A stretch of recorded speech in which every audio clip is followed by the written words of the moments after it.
ॐ यस्य स्मरणमात्रेण जन्मसंसारबन्धनात् यस्य स्मरणमात्रेण जन्मसंसारबन्धनात् विमुच्यते नमस्तस्मै विष्णवे प्रभविष्णवे। नौमीड्यते भ्रबपुषे तडिदम्बराय गुञ्जावतंसपरिपेच्छलसन्मुखाय वन्यस्रजे कवलवेत्रविषाणवेणु लक्ष्मश्रिये मृदुपदे पशुपाङ्गजाय पशुपाङ्गजाय। ई कक्षा माध्यमेन अध्ययनरतानां समेषां छात्राणाम् अहं डॉक्टर हर्षरूप वासिष्ठः प्रिंसिपल गवर्नमेंट संस्कृत कॉलेज नाथद्वारातः भवतां समेषां हार्दिकम् अभिनन्दनं हार्दिकं स्वागतं व्याहरामि। समेषां छात्राणां कृते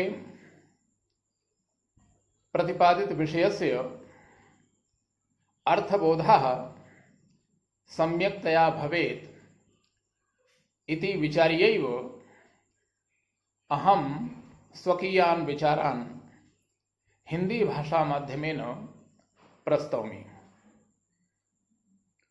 प्रिय छात्रों, आज हम पुनः शास्त्री तृतीय वर्ष के अंतर्गत जो अनिवार्य विषय संस्कृत वाङ्मय है उसके द्वितीय पत्र में निर्धारित जो आपका ग्रंथ है मध्य सिद्धांत कौमुदी, उस मध्य सिद्धांत कौमुदी के समास प्रकरण के अंतर्गत तत्पुरुष समास को आधार मान करके आज हम पुनः चर्चा करने के लिए उपस्थित हैं। तत्पुरुष समास के विषय में कहा गया है कि प्रायेण उत्तर पदार्थ प्रधानस तत्पुरुषः, अर्थात जिस समास में उत्तर पद की प्रधानता हो वह समास तत्पुरुष समास कहलाता है। समासांत पद का लिंग और वचन उत्तर पद के अनुसार होता है। उदाहरण के लिए रामस्य जननी राम जननी, इस समस्त पद में उत्तर पद की प्रधानता होने के कारण राम जननी पद का अर्थ ध्वनित होता है राम की जननी अर्थात कौशल्या। राम जननी इस समस्त पद का यदि किसी वाक्य में प्रयोग होता है तो उस वाक्य में विशेषण और क्रियापद ये दोनों ही उत्तर पद अर्थात जननी पद के अनुसार प्रयुक्त होंगे, न कि पूर्व पद राम के अनुसार। जैसे प्रकृत्या सरला राम जननी समागता, इस वाक्य में सरला ये विशेषण और समागता ये क्रियापद, ये दोनों ही जननी पद के अनुसार स्त्रीलिंग तथा प्रथमा एक वचन में प्रयुक्त हुए हैं। तत्पुरुष समास का शुभारंभ करते हुए ग्रंथकार ने सबसे पहले सूत्र उद्धृत किया है तत्पुरुषः। तत्पुरुषः सूत्र के विषय में कहा गया है अधिकारोयम, अर्थात ये जो सूत्र है ये अधिकार सूत्र है। महर्षि पाणिनि द्वारा विरचित जो 6 प्रकार के सूत्र हैं, संज्ञा च परिभाषा च विधिर्नियमेव च अतिदेशोधिकारश्च षड्विध सूत्र लक्षणम, इन 6 प्रकार के सूत्रों में तत्पुरुषः इस सूत्र को अधिकार सूत्र के रूप में ग्रंथकार ने प्रतिपादित किया है। अधिकार का तात्पर्य होता है स्वदेशे वाक्यार्थ शून्यत्वे सति उत्तरोत्तर फल जनकत्वम अधिकारत्वम।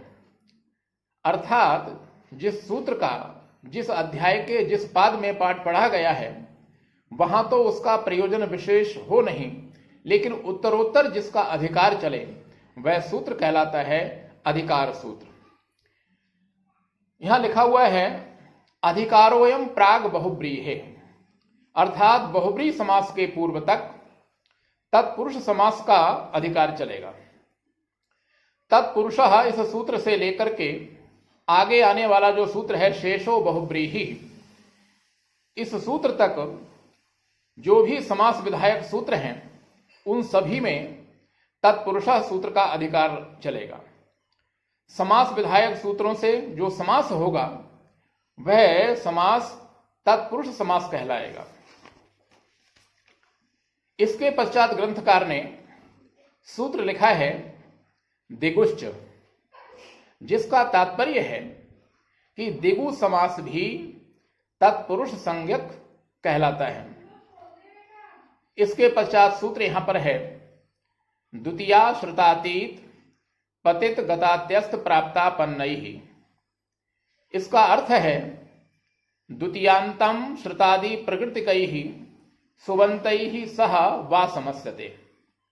अर्थात द्वितीयांत पद का श्रुत अतीत पतित आदि जो सूत्रोक्त सुबंत पद हैं इन पदों के साथ में समास होता है विकल्प से। और इस सूत्र का जो उदाहरण यहां प्रस्तुत किया है ग्रंथकार ने वह उदाहरण है कृष्णश्रितः। कृष्णश्रितः इस प्रयोग का जो लौकिक विग्रह है वह लौकिक विग्रह है कृष्णम श्रितः और अलौकिक विग्रह है कृष्ण प्लस अम श्रित प्लस सु। इस अलौकिक विग्रह में यहां सर्वप्रथम सूत्र उपस्थित हुआ द्वितीया श्रुतातीत पतित गतात्यस्त प्राप्तापन्नैहि। इस सूत्र के द्वारा सर्वप्रथम यहां पर समास का विधान समासत्वात् सूत्र है यहां पर कृत तद्धित समासाश्च। इसका अर्थ है कृत तद्धितान्तौ समासाश्च प्रातिपदिक संज्ञकाः स्युः। अर्थात कृदंत तद्धितांत और समास की प्रातिपदिक संज्ञा होती है। तो यहां पर समास का प्रकरण होने के कारण कृत तद्धित समासाश्च सूत्र के द्वारा प्रातिपदिक संज्ञा का विधान होगा। और तत्पश्चात सूत्र है सुपो धातु प्रातिपदिकयोः। इसका अर्थ है एतयोः अवयवस्य सुपो लुक् स्यात्। अर्थात धातु और प्रातिपदिक का अवयव जो सुप उसका लुक होता है। तो इस सूत्र के द्वारा सुप का लुक होने पर स्थिति रहेगी कृष्ण प्लस श्रित।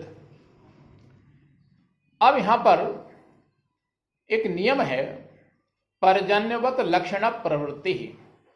अर्थात किसी भी लक्षण की लक्ष्य में जो प्रवृत्ति होती है, किसी भी सूत्र की अपने लक्ष्य में जो प्रवृत्ति होती है वह पर्जन्यवत होती है, वर्षा के समान होती है। वर्षा जब होती है तब वह ये विचार नहीं करती कि कहाँ मेरी उपयोगिता है और कहाँ मेरी उपयोगिता नहीं है, मुझे तालाब के क्षेत्र में बरसना चाहिए अथवा नहीं।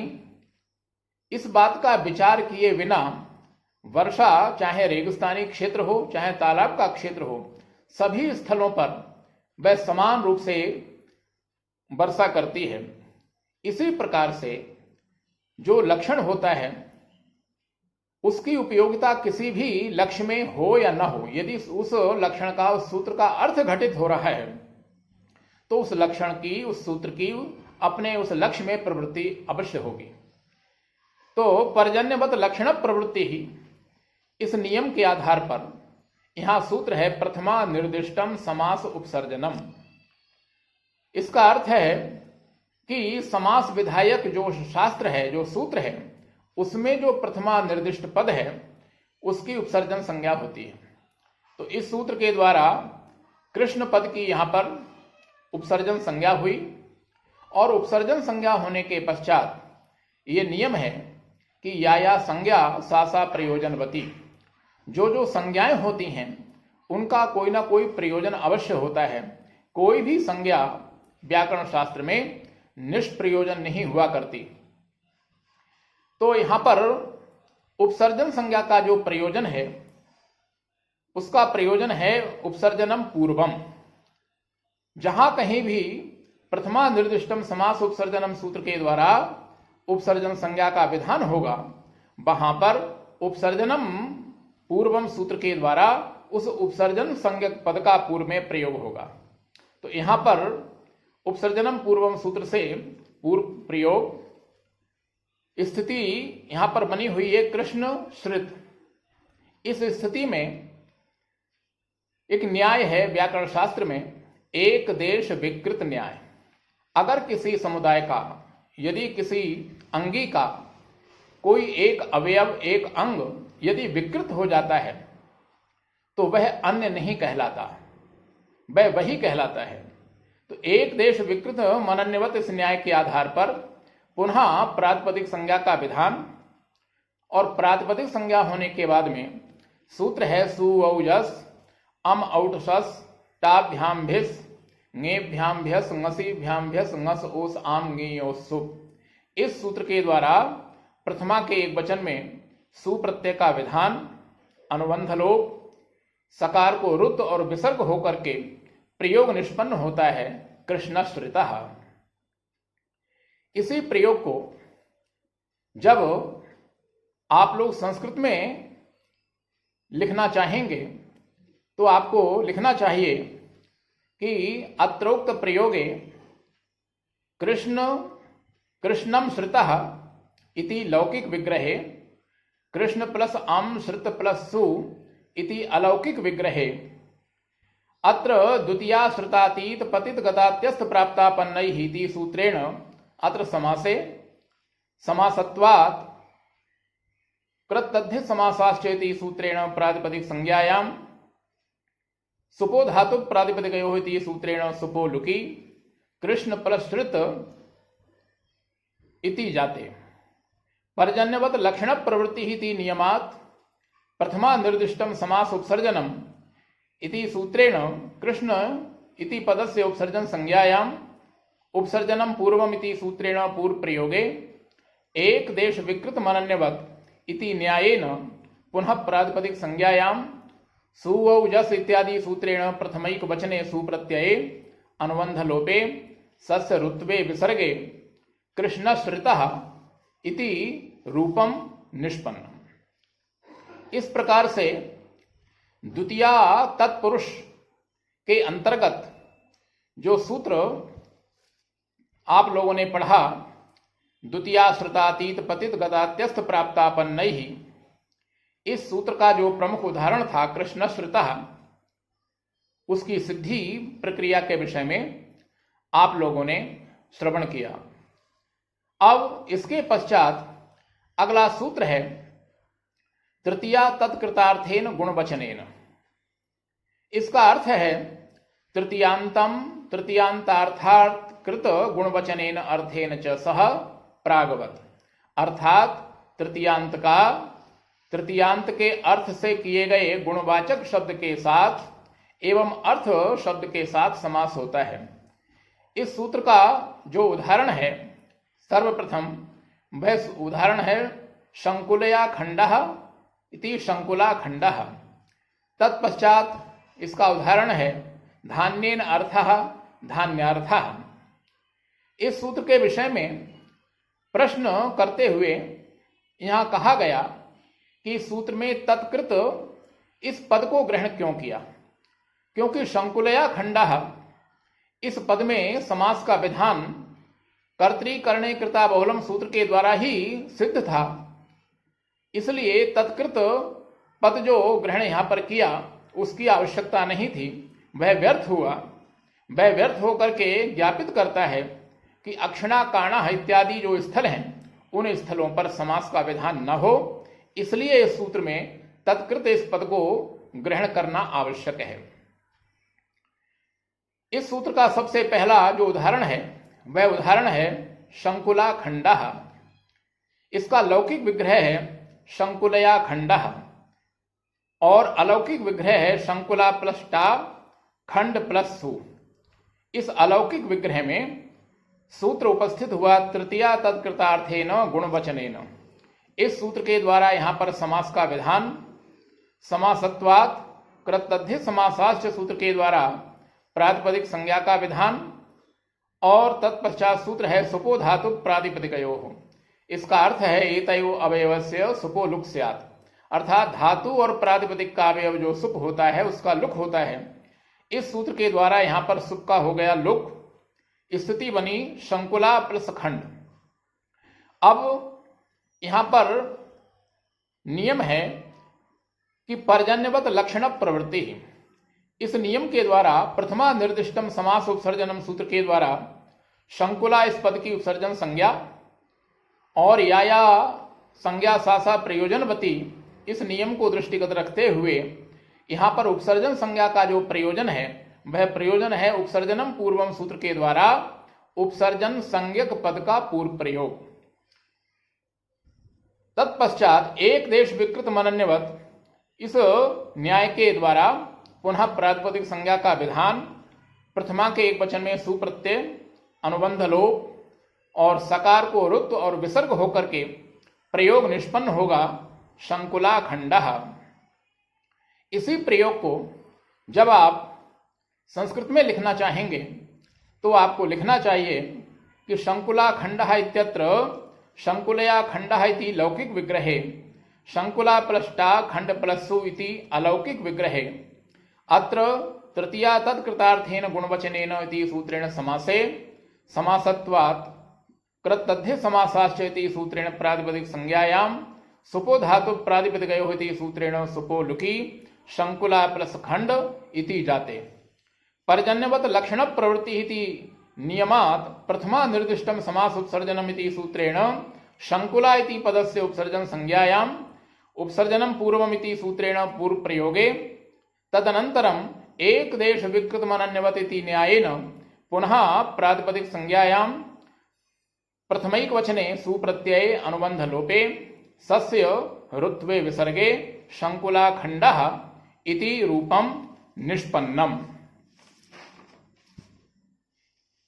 इसी प्रकार अगला जो उदाहरण है धान्येन अर्था धान्यार्थः, इस प्रयोग में भी तृतीया तत्कृतार्थेन गुणवचनेन इस सूत्र के द्वारा समास का विधान होकर के प्रयोग निष्पन्न होगा धान्यार्थः।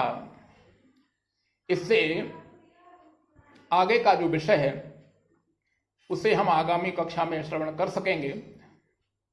तब तक के लिए मैं अपनी वाणी को विराम देता हूं। जय तु भारतम, जय तु संस्कृतम।